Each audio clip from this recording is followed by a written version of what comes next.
So,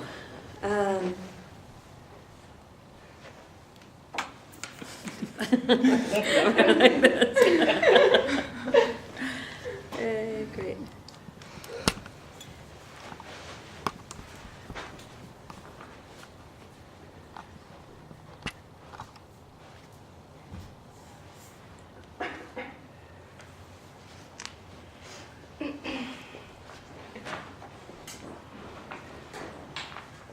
Okay, so again, reminder that we actually begin with prayers as a way of softening our hearts, our minds, and opening our hearts.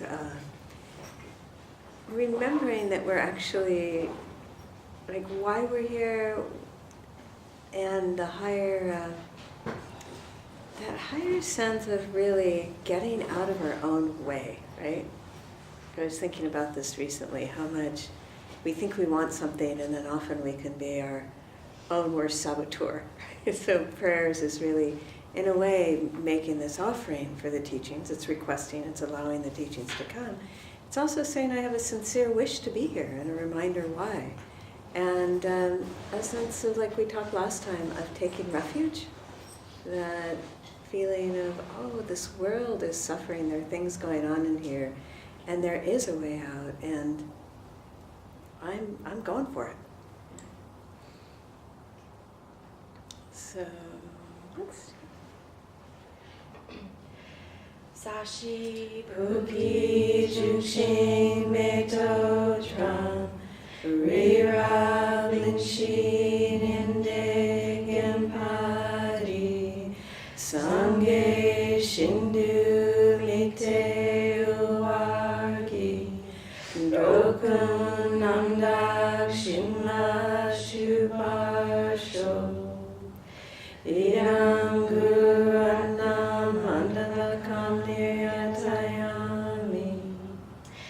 Sange Shuran Soki Choknam La Jangshu Bardu Dakni Kapsuchi Daki Chunyen Gipek Sunam Ki Drola Penchir Sange Druparsho Sange Churan Soki Choknam La Jangshu Bardu Dakni Kapsuchi Daki Chinyen Gipek Sunam Ki Drola Penchir Sange Drupasho Sange Churan Soki Choknam La Jangshu Bardu Dakni Kapsuchi Daki Chinyen Gipe Sunam Ki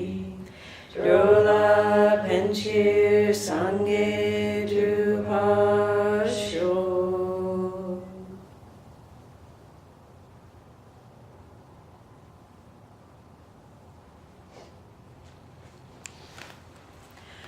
Okay, so let's start with a meditation. And welcome. Were you in part of Lama Elaine's Lam Rim, or do you have Lam Rim? Any experience? Is this your first time? No, I've heard about it online. Great, wonderful, welcome. Without any experience. Excellent, welcome. I just moved here from Bloomington. I was involved with a group there. Oh, which? Gaden Kachoshin. Excellent, wonderful. Well, welcome. Thank you. Thank you. So what we're going to do is, this is our third meeting time, and we're working on a brief Lam Rim off of a meditation and going over the highlights of it. So it's a bit of, I don't want to call it the Reader's Digest, but hitting the highlights, because as I mentioned, we could go through lifetimes of each step, right? Meditating on understanding, having realizations. So this is really looking into the path of how do we reach awakening from A to Z, from an experiential place of diving in through this visualization meditation. So we'll just go ahead and we'll start. We're doing it piece by piece. So find a comfortable meditation posture. that can be anything, in a chair, cushion, wherever you're most comfortable. Important thing is that you are in a posture where your back is straight. You can be relaxed, alert. Good if you're sitting in a chair to have your feet flat on the floor. To have your hands resting on your thighs is good, so they're not pulling you forward or backwards. You can feel the alignment of your spine, the stability of your base.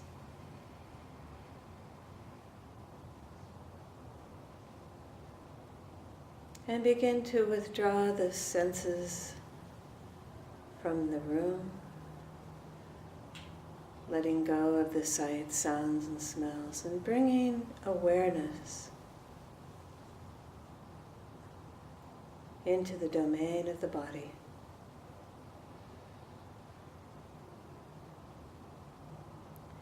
And we can use as a gateway, as an entry point, the felt sensations of where your body is contacting the floor, the seat.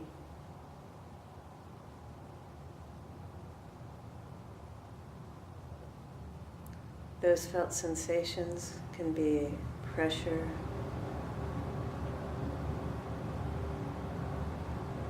any sense of tingling,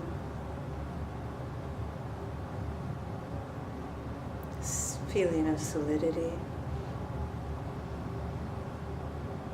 but allowing awareness to really be focused, to be tuned into this one sense field of felt tactile sensations.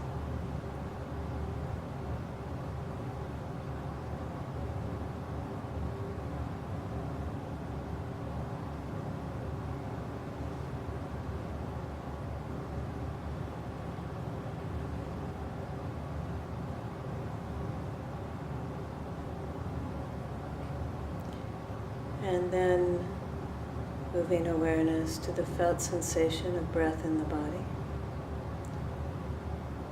You may just rest your awareness on the rise and fall of your belly as you breathe, letting everything else go.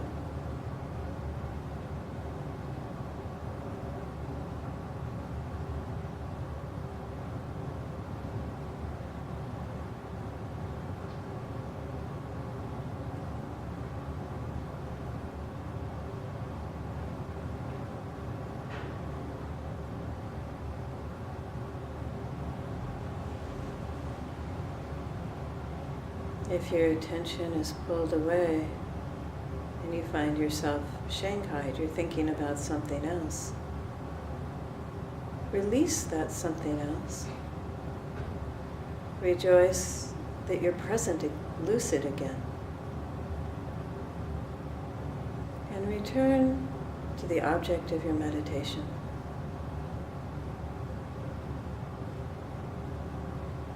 Rejoicing, being happy and at ease, relaxing ever more deeply.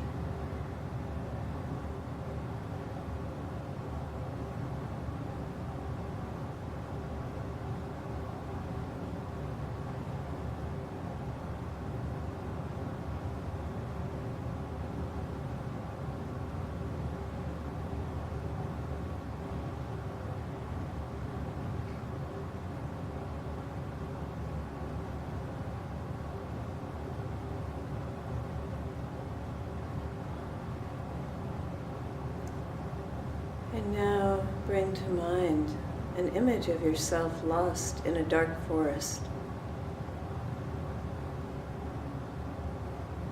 You're running here and there, trying to find your way out. Feeling lost, scared, alone,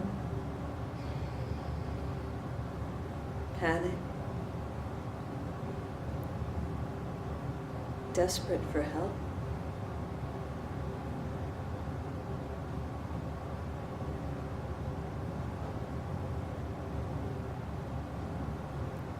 And this is the feeling, the imagery of our time before we come to a spiritual practice.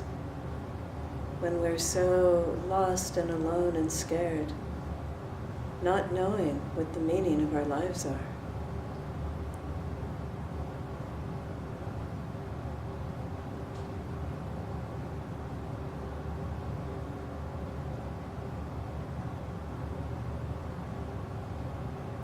And then, in a moment,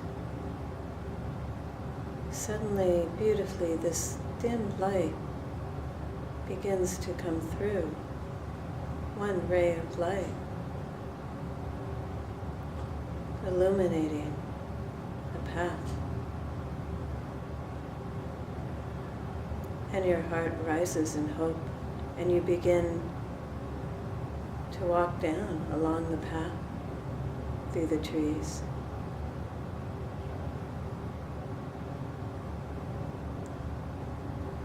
Walking towards the source of that light.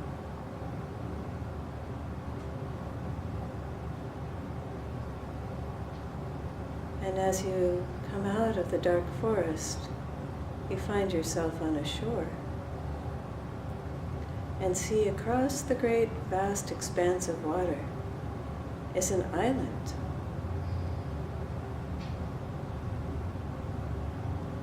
And on the island is a castle. And in front of the castle, you catch sight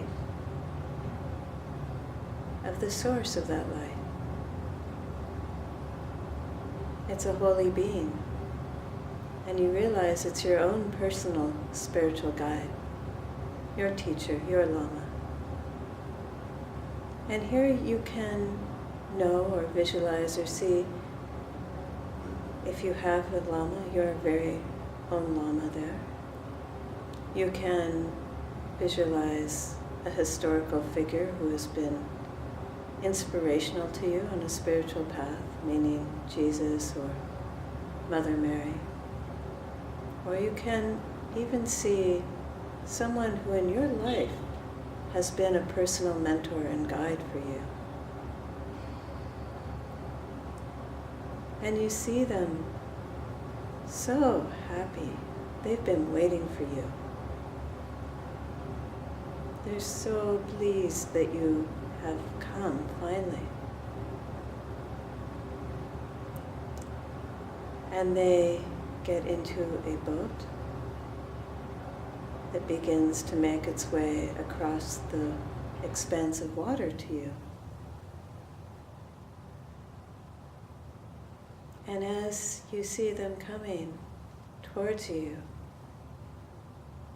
this is a time where you can meditate on all the qualities we mentioned that you would want to have in your own spiritual teacher. The gratitude that you would have in your heart for them to be in your life, to be committed to teaching you and taking you along the path. The sense of relief and joy to be taken under someone's wing this way.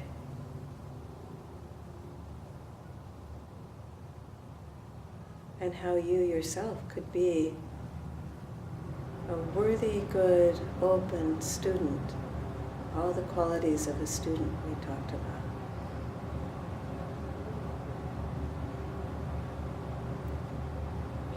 Keeping an open mind, studying, treating your teacher with appreciation and respect and love and support.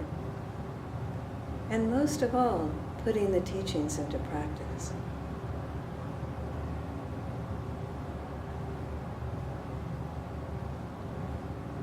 And as they reach the shore, with your heart so full of gratitude and delight and joy that you have connected with them, that you have this rare opportunity to have a teacher, an authentic spiritual teacher. You may make a full prostration to them, or you may offer them a spontaneous gift. And since it's in your imagination, you can offer them anything that comes to mind.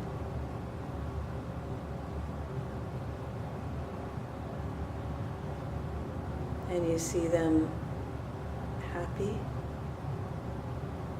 to be connecting with you, and they take your hand and help you into the boat. And it goes back towards the island and towards the castle. And as you're about halfway across, you notice out floating on the gentle waves is a large golden ring. And you gaze at the ring,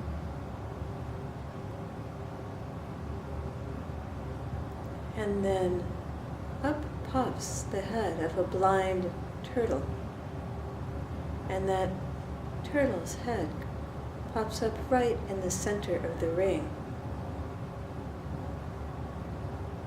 And here is a place where you could pause and meditate on the rare and preciousness of this human birth. Not only are we born as human beings, we are born with all the circumstances to practice a spiritual life. We have teachers and teachings.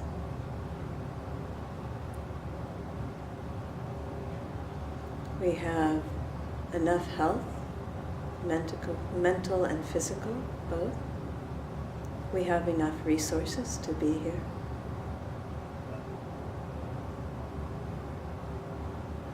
You can go through all your own personal list of all the amazing coming together of causes and conditions that allow you to be on that boat, to be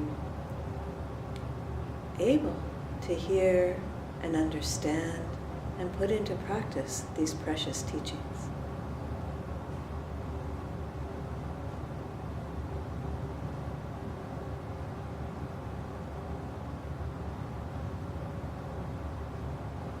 And then the boat reaches the shore, and your holy spiritual mentor helps you out of the boat. And you walk up the steps to the Crystal Palace. And your spiritual guide opens the yellow door onto a triangular room.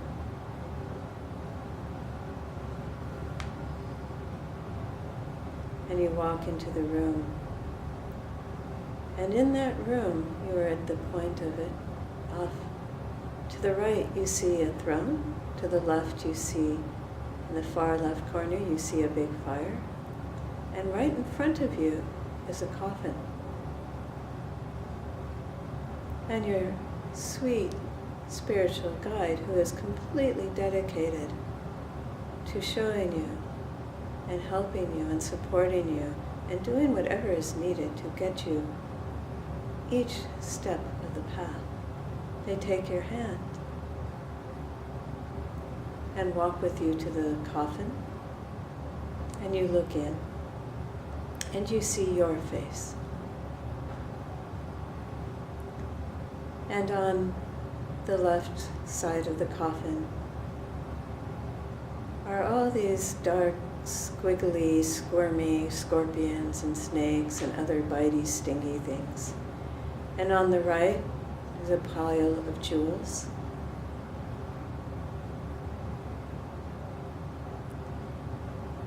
And you see, you understand that this symbolizes karma and its consequences. The pile of all the things you've done out of your ignorant liking and ignorant disliking and ignorance itself that have harmed and hurt other beings and yourself as well.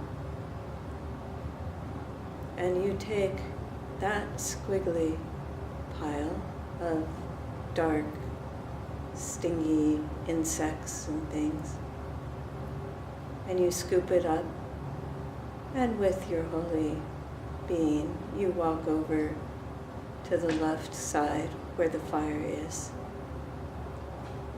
and you throw them all in the fire and see them burn up. All gone, purified.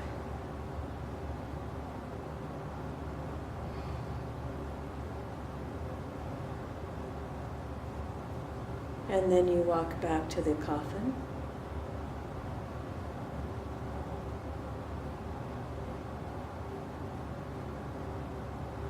And you pick up the jewels, the big pile of jewels. And you walk over with your sweet, holy guide to the throne. And there is a robe there that magnetically attracts all of those jewels, and your spiritual guide puts it on you. And you know then that you are completely protected, that true refuge comes from your own good karmic seeds that you've planted of compassion, love, kindness, wisdom. All the small and big moments that you have gone out of your way to help another living being.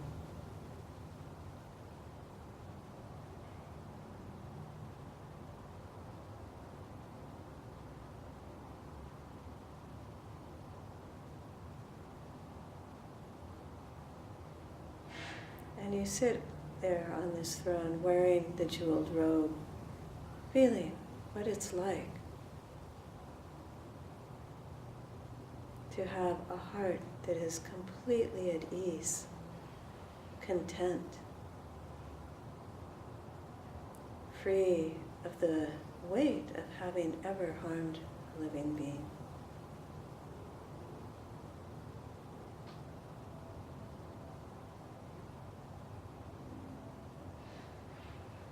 And then your holy Lama, your spiritual guide, takes you by the hand, and you walk to the long middle section between the two far corners of the room, and there is a blue door. And you stand there before the door with your guide.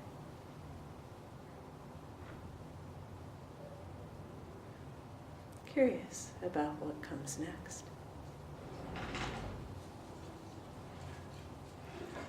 And now bring your awareness, letting go of this image, letting go of this visualization of meditation, bringing your awareness back into this body, in this moment, in this room.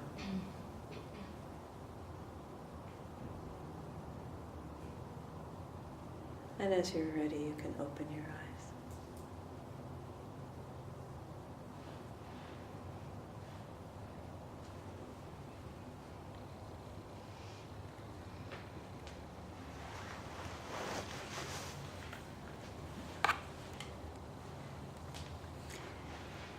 So that's the brief. You can see how it builds on itself, right? You know, each step of the way is building the foundation for the next step. And you can see it's a progression. And we talked about where is it that we're going? And Geshe Loden, we said awakening, right? Enlightenment. And that's a big fancy term. And we talked about Geshe Loden's definition, right? Of an enlightened mind is a mind that is filled with the greatest, most farthest reaching love. It's completely free of ignorant liking, ignorant disliking, and ignorance itself. It's fused with wisdom and compassion. It's an unstoppable wellspring of wisdom, peace, happiness, and contentment. It's filled with boundless joy and has no limitations to creating beneficial circumstances for that joy. Sounds pretty good to me. I forgot, I usually do this. Say hi to someone next to you that you, especially if you don't know them, introduce yourself, say hello, tell your name. What? Oh, my name's Jeremy. Jeremy. Oh, is it? I live here. Sure. Okay. But you can still practice. Mostly practicing yoga and whatnot. Okay. You seem to get it. Thanks. Food is probably Well, Hmm. we all have struggles.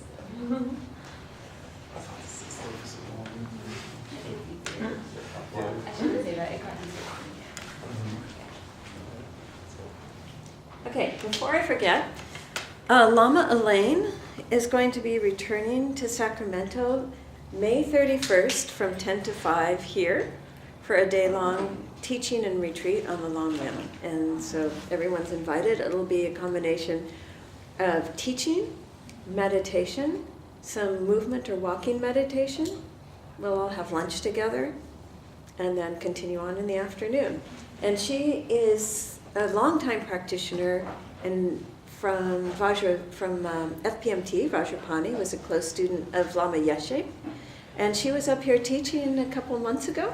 So she's going to come back and lead us all in a wonderful day of retreat. What day of the week is that? That's a Sunday. Okay. So last time we were talking about one of the best gifts that you could give to your Lama. One of the best offerings you can make is what? Practice. Your practice, right? Which is the best offering you could give to yourself too, right? So it's not a coincidence. It kind of fits together perfectly and beautifully. And I remember that there's a story that I really enjoy. It's a story about a devil who's walking along with an apprentice devil. And they're walking down the street. Okay, you got to get into this, right? You got to get the city. And they're looking down, and they see a human being. And the human being sees this bright, shiny thing. And he reaches down, and he picks it up. And he puts it in his pocket. And the apprentice devil says, "What's that he found?" And the devil said, "He found a piece of the truth." And the apprentice was very concerned and said, "Shouldn't we do something to stop him? You know, he found the truth. It might save his soul." You know, we're talking about devils here. And the devil answered, "No, I'm not worried. Do you know what he'll do with that piece of truth? He'll take it home. He'll put it on a shelf. He'll admire it, right? He might write a book about it. He might even take it out and show it to people. And other people will read the book, and they'll put the book on the shelf, and then they'll make like this whole new philosophy and religion out of it. But we're okay, because they never put it into practice." Okay. So that actually helps us, because it helps people, actually keeps more people from realizing the truth. Yeah. And it's kind of interesting, because I do like to joke that I have the most enlightened library in the world. Maybe not in the world. We were at Kyoto, Tantra College in Dharamsala. That's probably one of the most enlightened libraries in the world. But it is this idea that it isn't enough to put it on the shelf. It isn't enough to read about it. It isn't enough to, it's inspiring, and I don't ever want to diminish or discourage that we come here, we get support. We may get enough inspiration just from this to keep us going for the week. That's okay. But every time that you can actually pick up this little bit of the truth that we're investigating here together and put it into practice in your daily life, right? In your work, with your family, in your meditation, that's what's going to transform you. That creates the realizations in your own heart, right? That's where the whole world changes and awakens with you when you awaken. This is how it works. Okay. So we have entered the triangular room. Okay, it's the triangular room.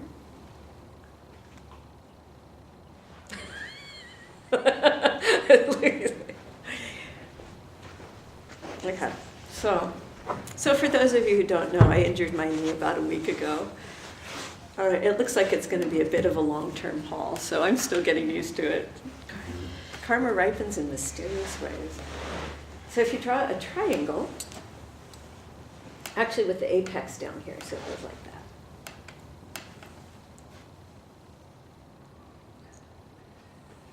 So you come up and you enter the yellow door down here. And here you see a coffin, okay?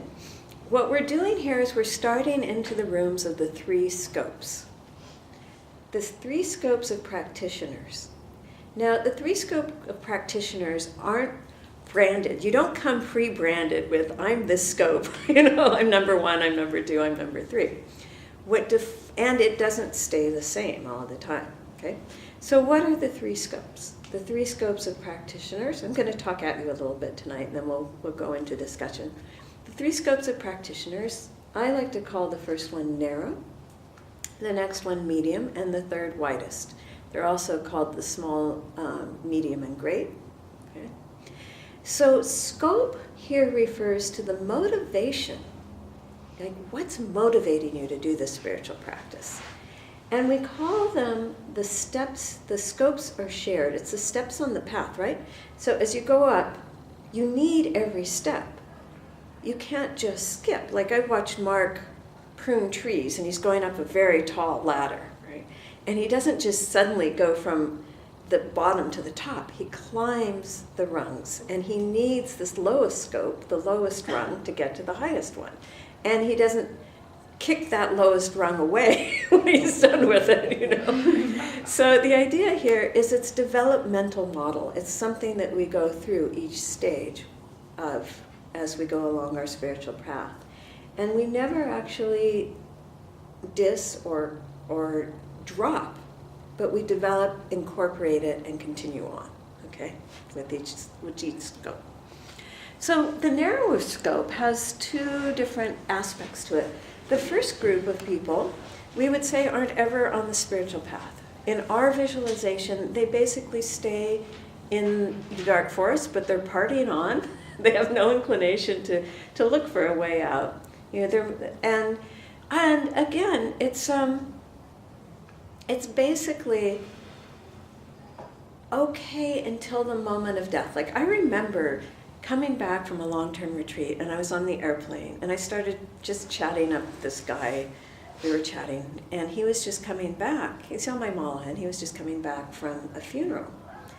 And so he started talking and asking where I was coming from, and I told him, and he was telling me he would come back from a funeral. And he started describing, he was probably in his 40s, the devastation he and his family were feeling from this death. Like, it had blindsided them. They had never done any spiritual practice. They didn't have a spiritual background. They had a very tight-knit family that's been incredibly healthy and functional, and then someone had died. And that's the problem with not having a spiritual practice or a path, right? We're okay until we're not, and then we have nothing to hold us. We have no ground to stand on. We have no way to move through that in a good way. So that's where he was. That's the first group, are people that are very just interested, really happy, or think they're happy with the newest iPhone or the newest thing that's coming out, like that. So that's us, all of us, in our development when we're in the dark forest, until we start feeling like, oh my God, this is a dark forest. This is a scary place to be. I'm scared. I'm depressed. I'm alone. I have no resources in my inner life. Where am I going to turn? Right? So then you come to the entry point of the lower scope or of the narrow scope. And what that is just that feeling in the dark forest of, I need to get out of here. I need to, to do something different. But that's the beginning of it. And then it comes, the actual room of the scope has in it the coffin,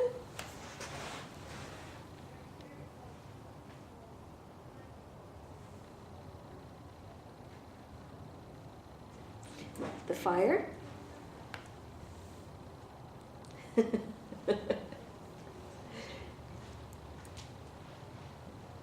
and the throne with the throne has like this robe, just this robe thrown over it. So the robe is, you can draw the robe or the throne. Right? So what motivates the lowest scope is the beginning understanding that we're going to die. Life is impermanent. Okay? And that karma and its consequences follow us beyond our death. So this can get into a sticky point if you're just starting to get into Buddhism, which is, how do we work with rebirth until we really, the idea of rebirth and reincarnation, right? Until we really take it on and look at it and chew on it, and why would we believe in it, right? It's a very interesting question. So what do you think? What happens? Do you think that we die when we die? Is that the end? No. Do you have, I mean, it's okay to think that we die when we die, right? This is an honest question. I'm curious, like, what people in the room are thinking.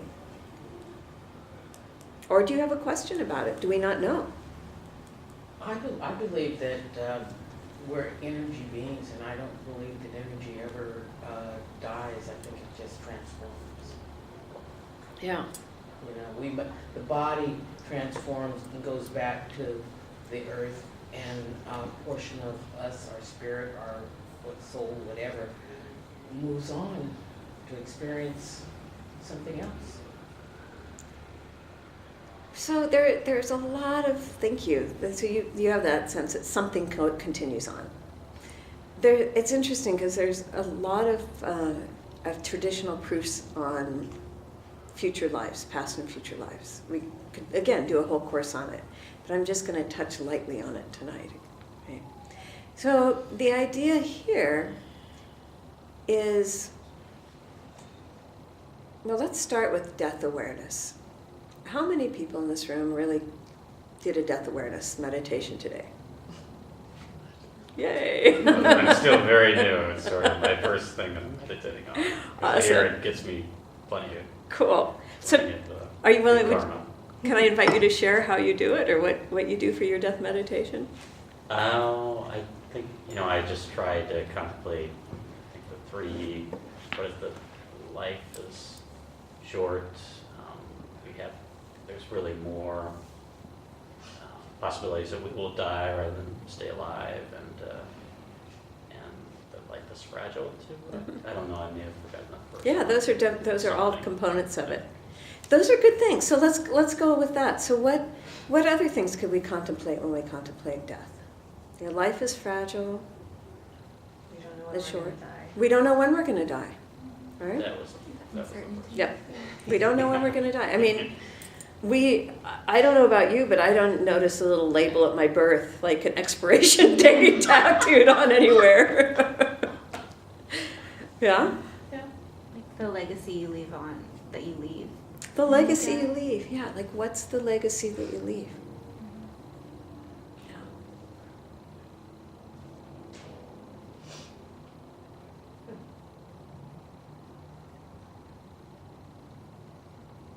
You know, I just did last year a 12-month program called A Year to Live, based on a book by Stephen Levine. I highly recommend it. There's a group that does it every year. And you really go through looking at the reality of your death and what is, you make your will, you think about your funeral, it's each a step by step. You meet once a month, and one of these days we'll do it together. But why would you do that? I mean, what's the benefit of it? So you don't waste your life? Yeah. So we don't waste our life, right? It's the best. Carlos Castaneda, who wrote these books way back when,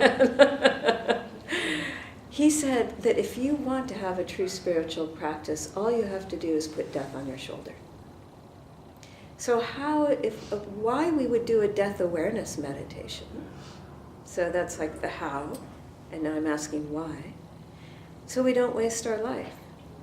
So if we do a death meditation, I like to say a death awareness meditation, then what we have is, if you do it every day, see if this is true, maybe this is true for you, then it begins, in my experience, to really give you something to measure your day against. So a year to live, what we did is we gave ourselves a death day. January 12th was our death day. And we all had 1 year to live. And we knew that was our last day, and we took it very seriously. You know, wrapping things up, saying things to people that we hadn't said, making the list of our lives of what we wish we had done, what we had wished we had done different, what our regrets were, what were the unspoken hopes. Yeah. So that's fabulous, because it really, truly started to shed a light on how is it we live in this moment fully? How do we live a meaningful life? What is it that matters, you know?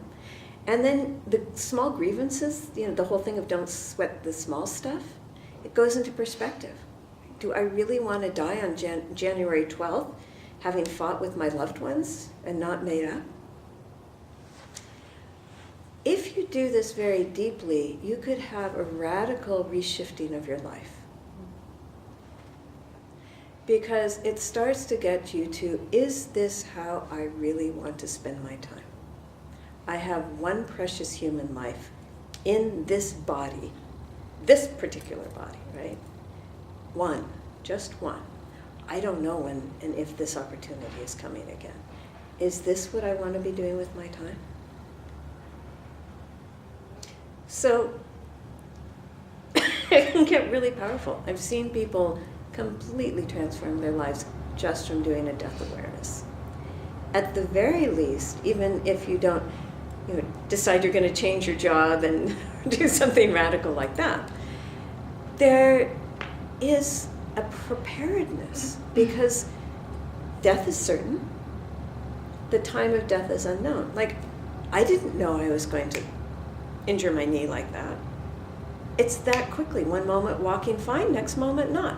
Same thing with death. One moment breathing fine, next moment not. Just like that. Are we going to be ready?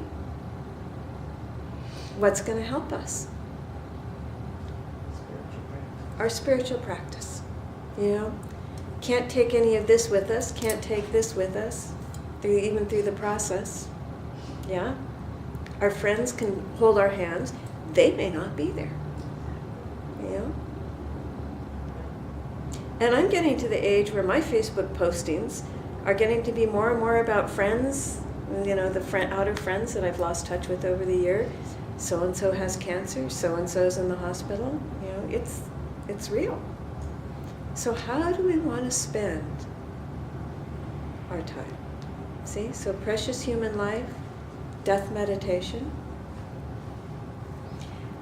And so, time of death, death is certain, time of death is unknown. Only our spiritual practice can help us at the time of our passing, of our transition. All right. Now, we have many proofs of this, many things we can talk about. Tell me again, Jeremy was saying, there are many ways to go into this meditation. You can start to think about all the things even that normally help us can kill us. And we've done this before in a class. It gets a little freaky, but you start going through absolutely everything in the world. Remember this? Like trying to think of one thing in our life that we think of as a good thing, like food. Well, I know someone who choked on a piece of food. It killed them. You just start going through things and you realize life is fragile, right? So it really is not to freak us out. We don't, and especially in this culture, deal with death very well. We don't turn towards it. We don't look at it. We can get freaked out by it. That's not the point of a death awareness meditation. The point of a death awareness meditation is to motivate us to do our practice, to use this precious life in a meaningful way, and to understand that it really can leave like that in any moment, okay?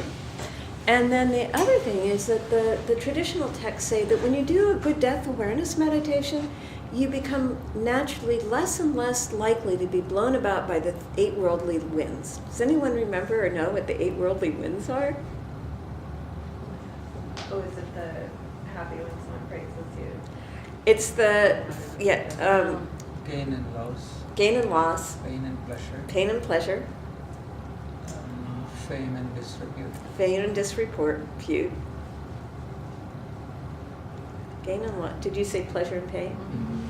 Pleasure and That's pain. it, there's 4, because there's 8. Praise and blame, fame and disrepute, gain and life. That's right, you got them. Okay. So what it means is that when you get fame, and I don't mean like you're on the cover of, well, I've just realized the internet thing would have you've been tweeted about 25 million times. What I mean is that you hear that you meet people in Sacramento and they say, oh, I'm so happy to meet you. I've heard so much about you. I've heard all about this great things you did. And you feel happy, yeah? And then you walk into a room and you feel like you should be noticed and nobody knows you. There's a great, actually Mark and I, he was reminding me about the story of Pema Chodron the other day, where Pema Chodron, do you all know who Pema Chodron is? She's a very famous Buddhist teacher who's written many, many books. And literally last time she spoke in Oakland, it was in the Oakland Coliseum. Like that's how many people came. So she's used to having a lot of fame and notoriety. And she thought, all right, I need a little break from this. And so she signed up at a Christian relief center in the South where they were building something, restoring, I don't remember exactly. She went down there. She's like, yes, no one will know who I am, right? So she goes and they have their first volunteer meeting and say, well, who can paint? Well, I have chemical sensitivity, I can't paint. Okay, well, can you hammer? Who can hammer? And she's like, well, I can't hammer because she's got chronic fatigue syndrome. She's like, I'm too weak really to hammer, And then they said, well, we need someone to be moving the furniture. Well, my back hurts, I can't do that. And she started going, oh my God, I'm useless, Like, not only do they not know who I am, They're like, what are you doing here? They're all looking at her like, why are you here? Like you can't help us. And she's kind of going like, okay, But then there is a Rinpoche about an hour and a half, 2 hours away, she had been in contact, and he had said, since you're going to be there, could you please come teach at our center? And she said, sure. So she, at some point caught a ride over there, and as soon as she comes in, people are literally making prostrations to her feet, and like giving her flowers, and she's like, useless. whoa. So she got to see that difference in this huge way. But if we watch carefully, right, that's the ups and downs of our daily life. We feel good, and then we feel flat, disappointed. Good, disappointed. So how do we come to a mind, and like we talked about, genuine happiness isn't about what we get from the world. It's not like what comes to us from out there. It's what we bring to the world. That is a happiness. That's a contentment. That's a love and compassion that can't be cut away from us by a scalpel even, right? We can never be separated from that. Fame, no problem. Blame, no problem. That's why we practice. So death awareness meditation naturally helps us to get to that point. Okay, so I'm looking at the time. As I mentioned, we could extend this, so I'm going to go through rather a little more quickly, if I can. So we get the creepy crawly things here.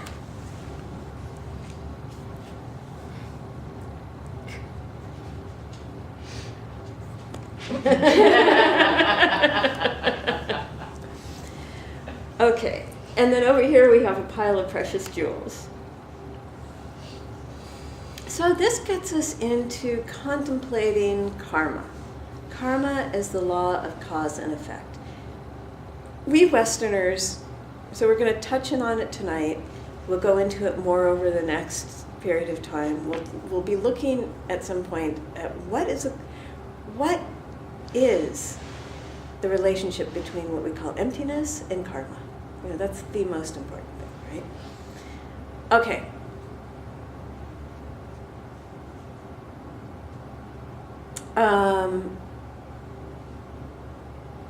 The idea, of karma is central to all Buddhist thought. And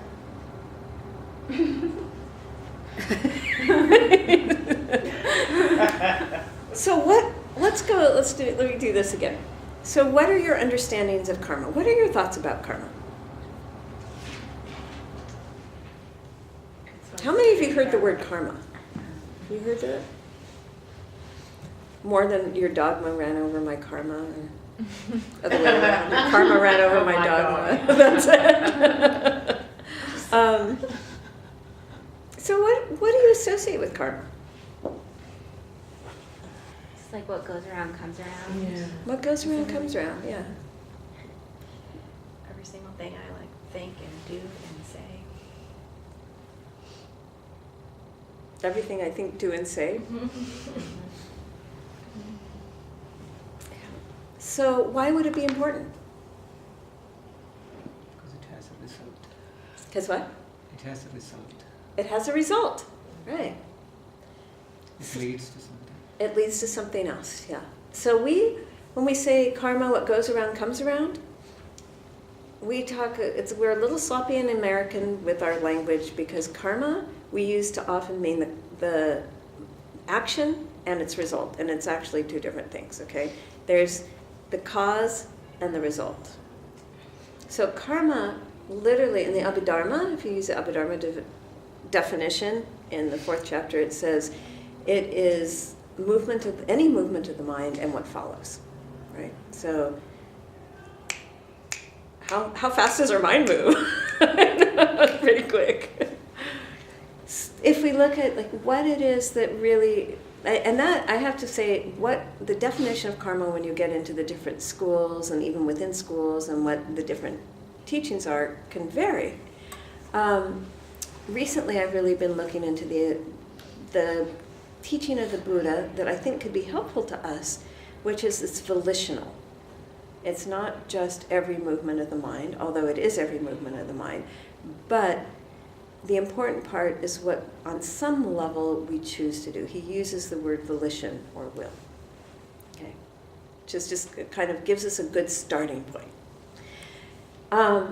So if we do something, we create a cause, and like you said, what goes around comes around. It's like I like to think of it as like we throw this brick up in the air, if it's a negative thing, and we're walking along because there's something called the time gap. It doesn't happen immediately. We're walking along, and a couple days later, you're walking down Sacramento Street, and a brick falls on your head, and you're like, hey, what happened? What are you doing up there?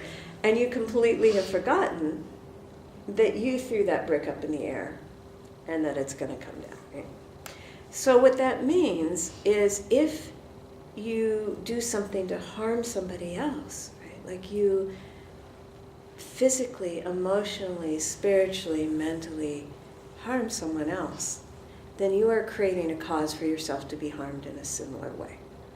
Right? There are 4 laws of karma. The first one is that, all right, let's go. 4 laws of karma. Similarity. Karma, similar or definite. Yeah. Meaning, and a lot of times what we talk about is, it's actually the way that I like to talk about it best, that it's really quite prevalent. Like Thich Nhat Hanh, a lot of people I mentioned to him that there's his writings that are very popular. Do you all know Thich Nhat Hanh is a Zen priest, Zen monk. He's Vietnamese. He's, I think, in his 80s now. He has a tremendous, what do I want to say, influence or impact on our spiritual practice in the West, I think, really, through many traditions, not just through Buddhism, but he really became very close to Christian traditions and helped infuse it again with meditation and mindfulness and so on. And he has written some of the most beautiful scholarly works that imaginable, but you have to go looking for them. And he talks about karma as planting seeds. So it's that when you plant a seed, the law of planting a karma seed, the first one is it's definite, that it's going to grow and it's going to grow in a similar way. Right? So what that means is if you plant corn, right, go out and plant corn, no one goes out and plants corn and then says, I wonder what crop's gonna grow up today or this year. It's like, it doesn't happen that way. If it did, it would be pretty wild, right? Like, okay. So when you plant corn, you get corn back. When you do a kind act, you're going to get something good back. Good meaning something that you personally experience as pleasant, as pleasurable, as positive. Right? When you plant a negative seed, it's going to come back to something that's unpleasant to you. Right? Second law. Karma multiplies. Karma multiplies. So you plant one seed, and it's like is it Bermuda grass that grows underground, right? Like you get one little spore, and then you try and pull it up, and wherever you go, it's like it's taken over. That's how karmic seeds are. So you plant, it means that the result is going to be bigger than the seed you plant. It's like planting an acorn, you get a tree. It's another seed thing, right? You plant a little kernel of corn, you get a whole big corn plant. With thousands of seeds. With thousands of seeds, exactly. Thank you. And then the next law of karma? If you plant, it will have to sprout, and if you don't plant, it will not sprout. Right. If you do plant it, you will get a result. It will sprout. And if you don't plant it, it won't. And this is really good to know. And it makes sense too. If you want corn, what do? You plant corn, right? You plant the seed. That's how you're going to get the result. What if you are allergic to corn and you don't want corn? You don't plant it, right? Very simple seed planting for the gardening our spiritual life, for our whole life, really. Okay. So let's take a 5-minute break, or tea and snacks, and then we'll come back for the last little part.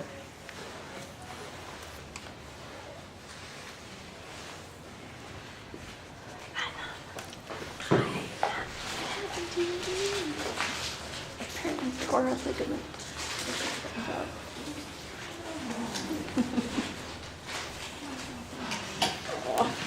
Things happen.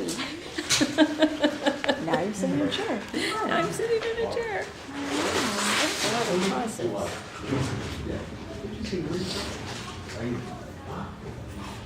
Do you want anything? No, I'm good. Just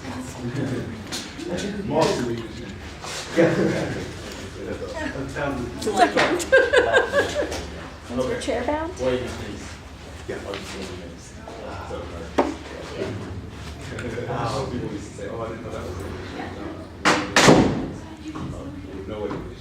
Yeah, I've been here for.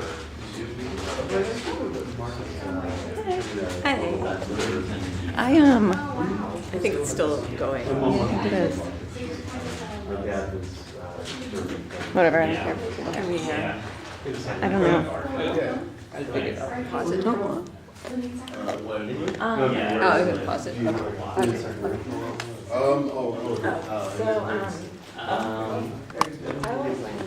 Oh, I think I came here. I was a student there. What do we do? Gross. Oh, I came Wednesday morning. It's like 5 million different seeds. But maybe you really No, this is but we like that you get like in Davis for printed out results from our mistakes and It's not that you Put get them them all on. in Yeah. No, it's not that the. on L It's Street. that, different.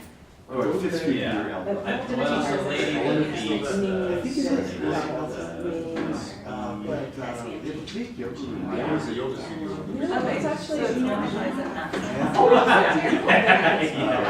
not yoga. But Yeah. also. I thought all three She's a were great student. Do you yoga? Yeah, I don't know about that, because it's been taught every day. It's like, it's also the sense that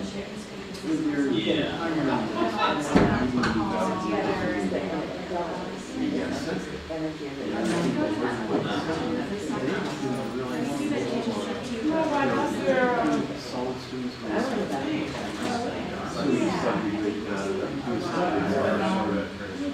So we thought. Yeah, it's a slightly different curve. There's something was up on the website. That was kind of how. Yeah, where did you find this then?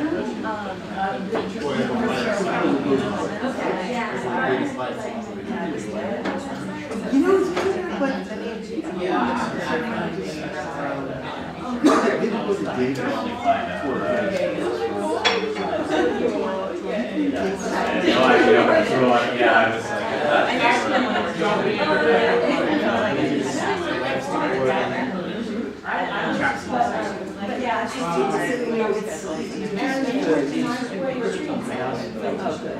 knowing different parents, you know,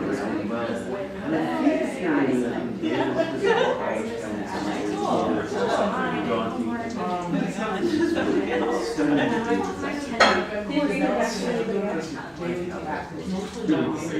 no, yeah, like if San Francisco was 20 years ago, people would get together. I guess that's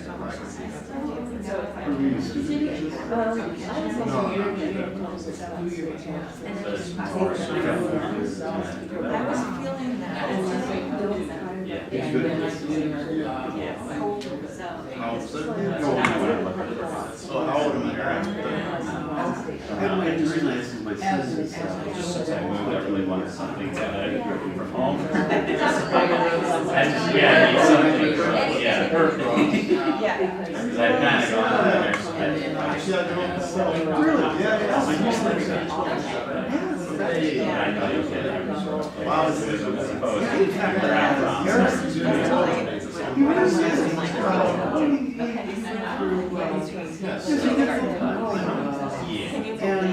Oh, Lauren.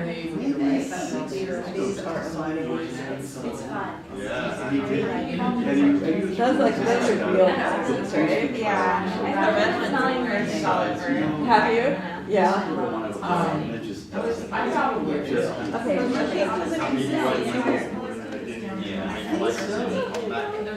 You know, it's a good story. Oh, it is.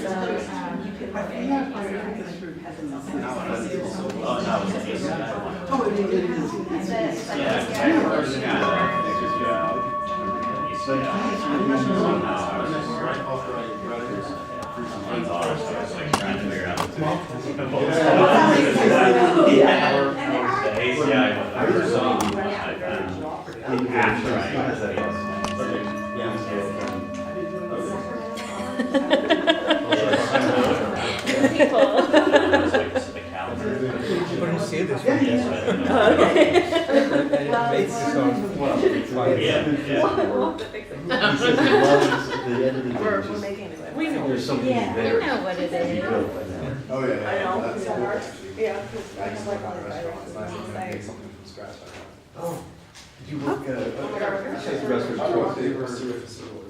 Oh, yeah. Oh, yeah. We really crunchy for a minute.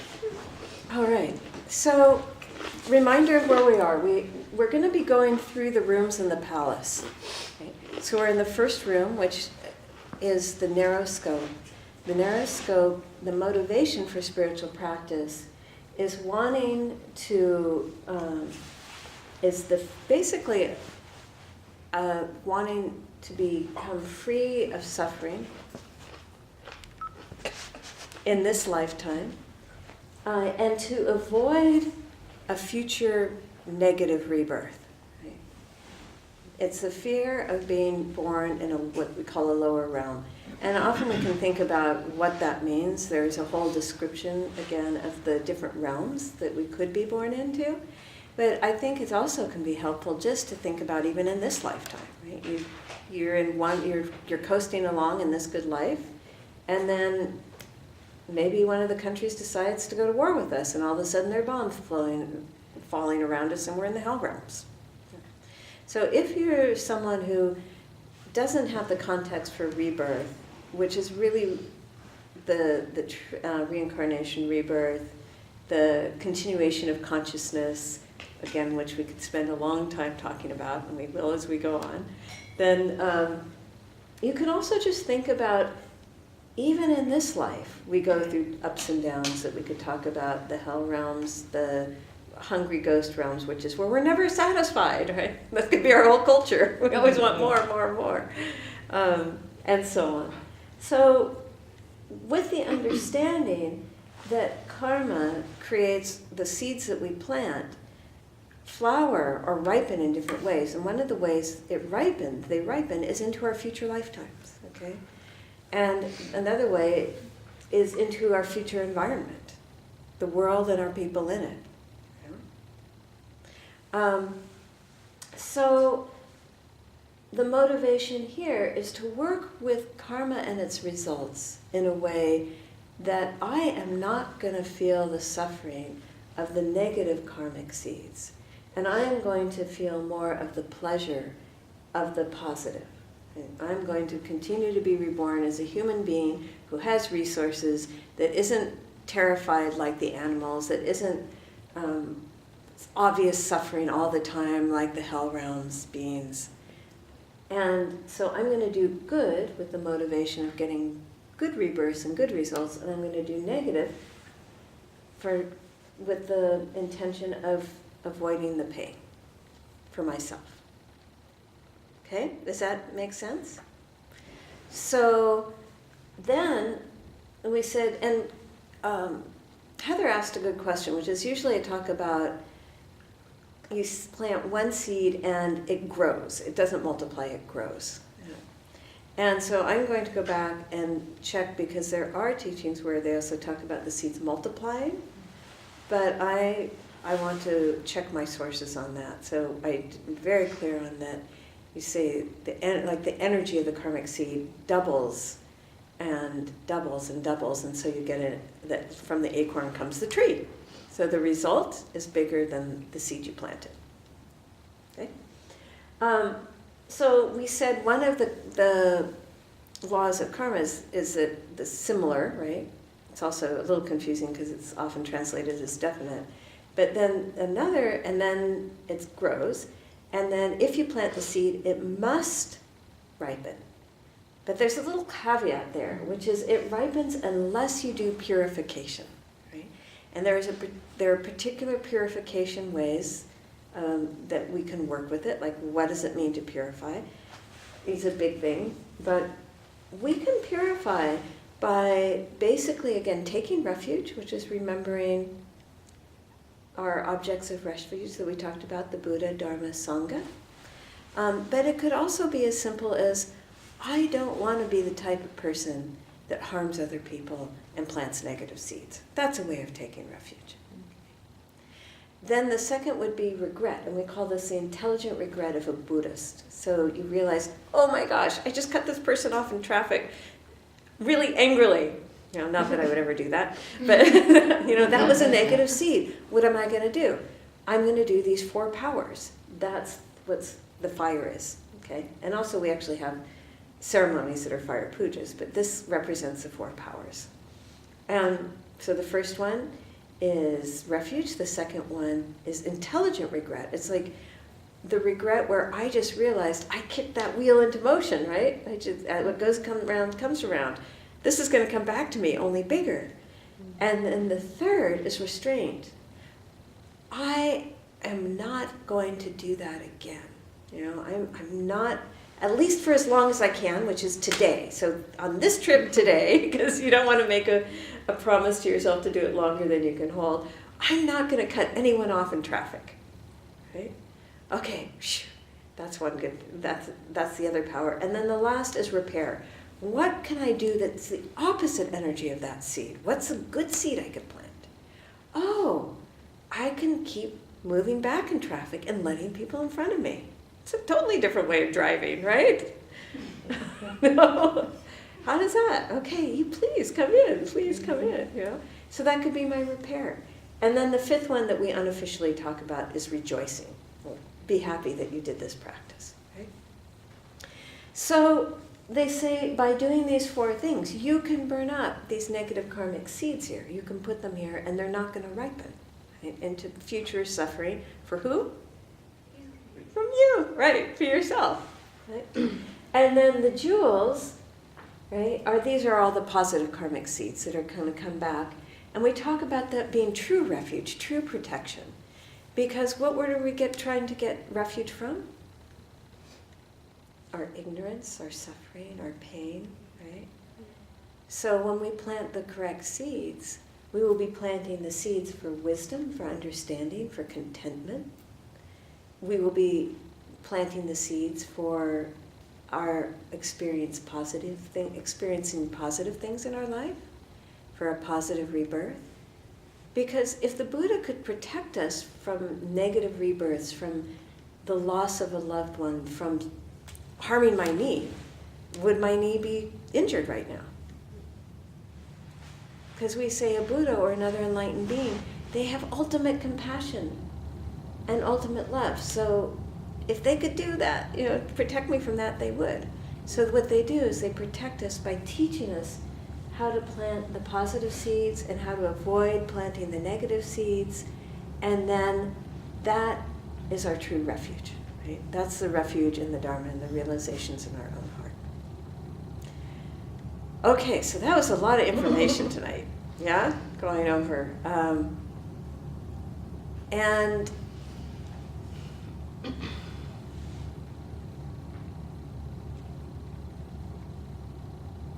so I wanted to hand out a couple things.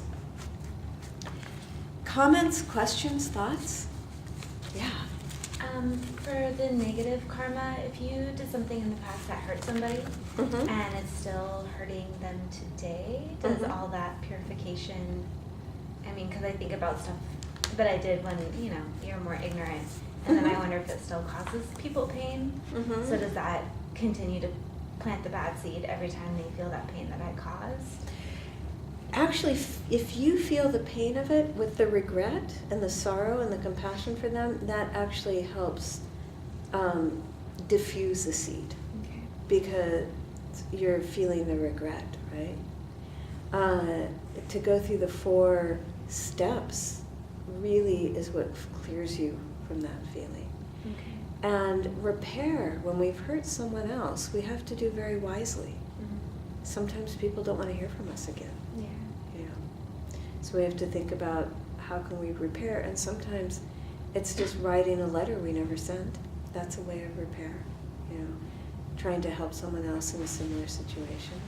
But regret is really the one they say is the big diffuser, and then restraint is what protects us going forward. Yeah, good question, thank you. What if you're in a situation that what you do hurts someone else, but it's the choice you have is, do I hurt myself? Or, if my action is between me hurting myself Mm-hmm. or them being hurt. Mm-hmm.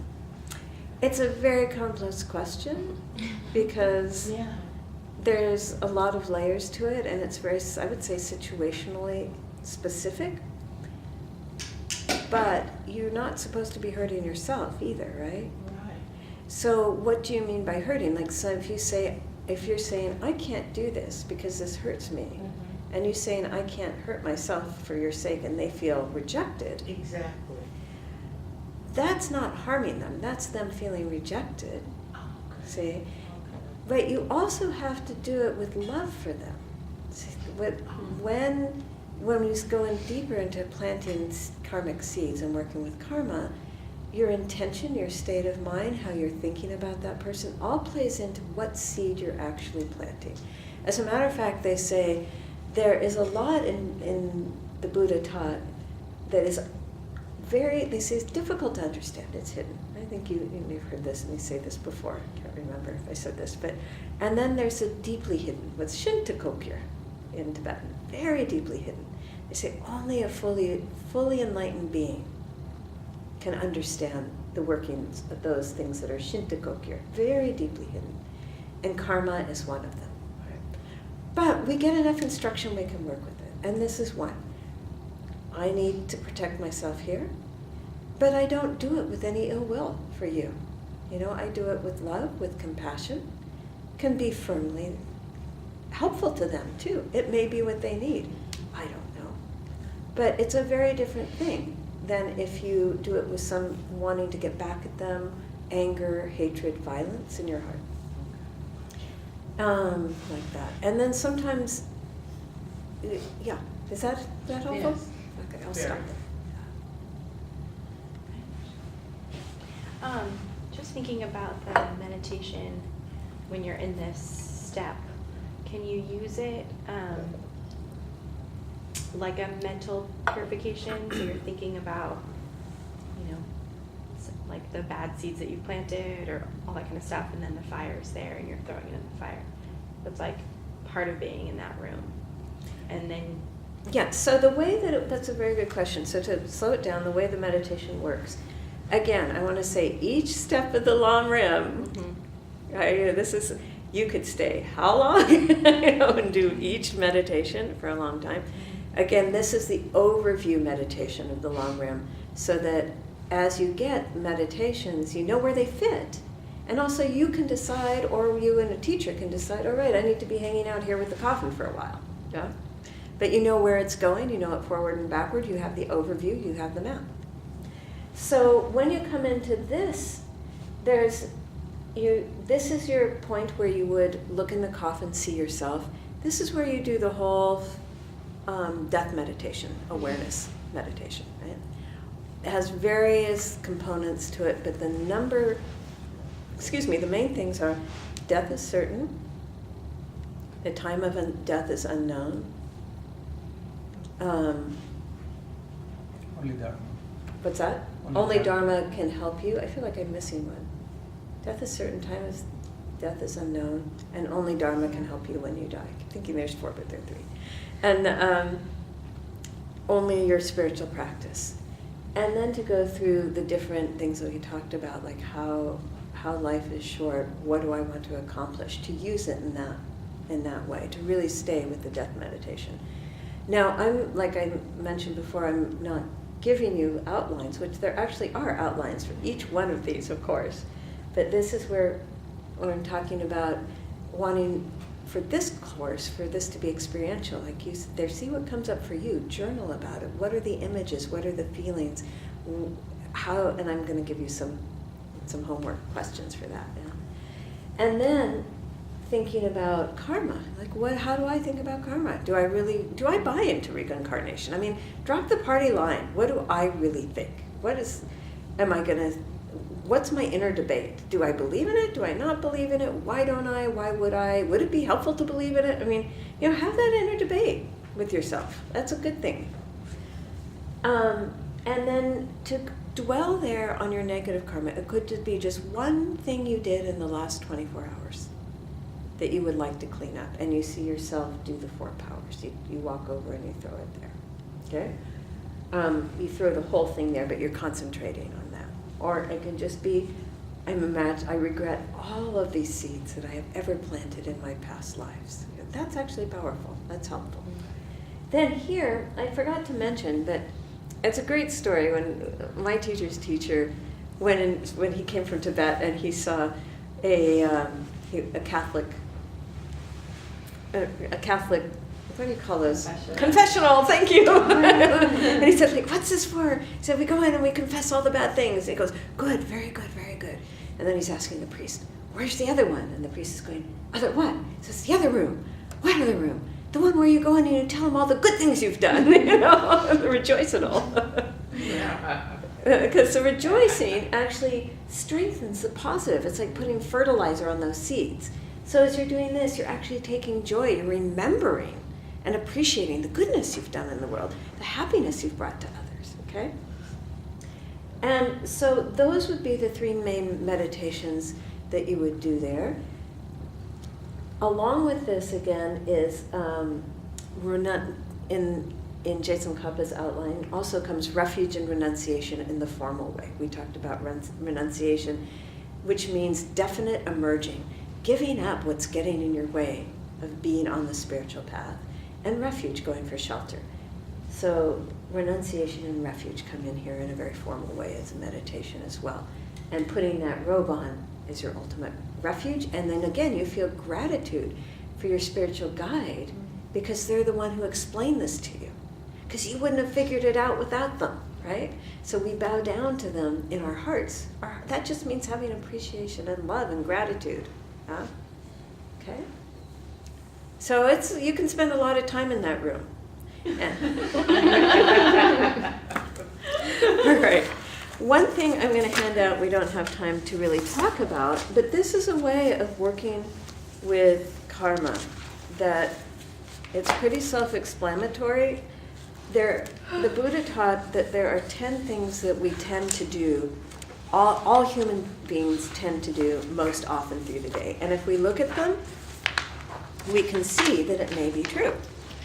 And he said, by avoiding those things and doing the opposite, you can begin to plant good seeds and avoid negative seeds. He always talked about what to give up and what to take up. And so this is a way that you can keep track and look in a very concrete way over the next week of what am I doing that is positive, what am I doing that's negative.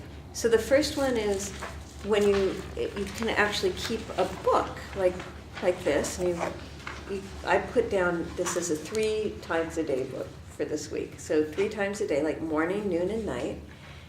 You would write in the morning, I load my book, so I actually put what I'm working on there.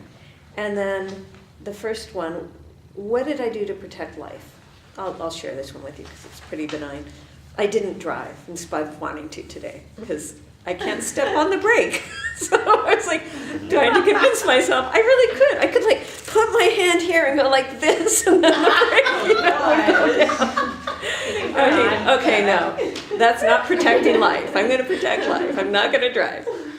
And then I said, okay, how did I not protect life today? I didn't eat healthy today.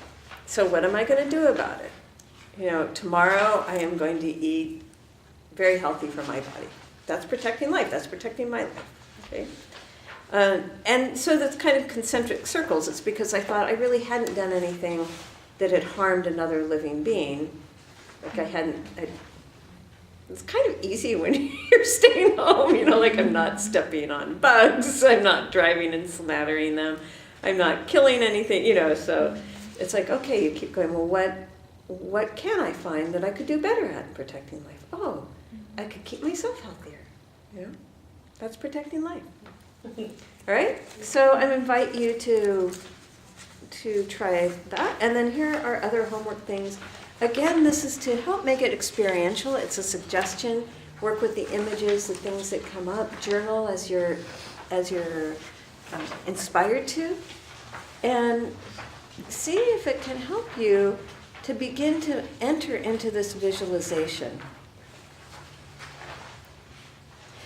And I am going to see if we can get a piece of paper, and anyone who's interested, make sure that we have your email.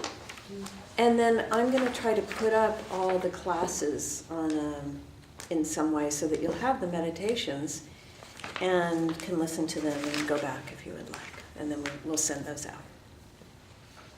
All right, so that was kind of a wild ride for what we've been doing, but it was great. And think about it. We'll try and open next time with some discussion and your thoughts on it. Sashi Puki Jinsheng Me To Tram Rirab Ling Shin Yende Gampadi Sangye Shindu Mite Uwagi Drokun Anda Shinla Chupasho Idam Guranam Mandalakam Niyatayami Gewadi Kewo Kun Sunam Yeshe Soksokshim Sunam Yeshe Jungwe Dhamma Guni Dopasho.